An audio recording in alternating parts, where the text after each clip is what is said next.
Assalamualaikum warahmatullahi wabarakatuh. Kelanjutan daripada kajian kitab Matan Ajurumiyah. Sekarang memasuki kepada bab munada. A'udzu billahi minasyaitonir rajim. Bismillahirrahmanirrahim. Qala al-musannifu rahimahullahu taala babul munada. Al-munada khamsatu anwa'in. Al-mufradul alamu wan nakiratul maqsudatu wan nakiratu ghairul maqsudati wal mudhafu wasyabihu bil mudhaf. Fa ammal mufradul alamu wan nakiratul maqsudatu fayubnayani 'ala dhammi min ghairi tanwinin nahwu ya zaidu wa ya rajulu. Wa thalathatul baqiyatu mansubatun la ghairu. Bismillahirrahmanirrahim. Bab munada. Al-munada khamsatu anwa'in.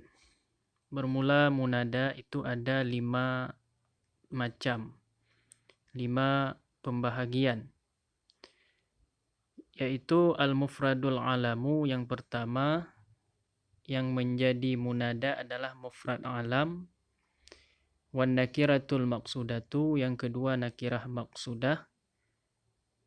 Wan nakiratu ghairul maqsudati, yang ketiga nakirah ghairu maqsudah. Wal mudhafu, yang keempat mudhaf. Wasyabihu bil mudhafi, yang kelima serupa dengan mudhaf. Jadi sebelumnya munada adalah sesuatu yang diserukan.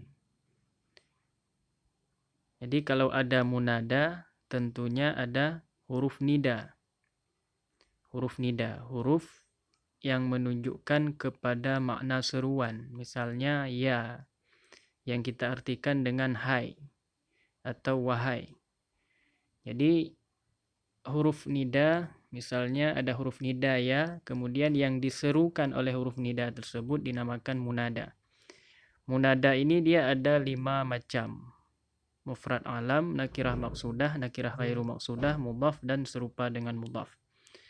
Bagaimana cara memberi harkat terhadap 5 macam munada ini?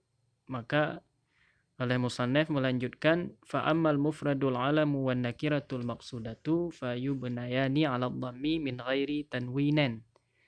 Maka adapun mufrad alam dan nakirah maqsudah maka dibinakan akan keduanya di atas dhammah daripada ketiadaan tanwin.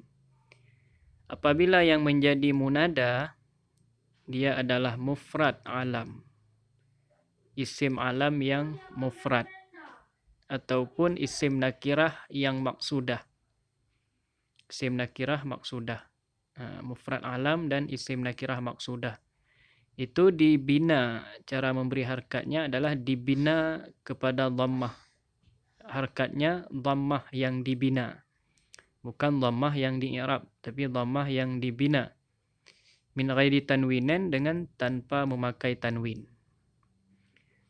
Mufrad alam adalah mufrad isim alam yang mufrad. Maksudnya bukan tasniyah dan bukan jamak. Nakirah maksudah adalah isim nakirah yang dimaksudkan. Misalnya kita memanggil seorang lelaki. Kalau lelaki itu banyak, tapi ketika kita memaksudkan salah satu daripada sekian banyak lelaki, maka itu dinamakan dengan nakirah maksudah.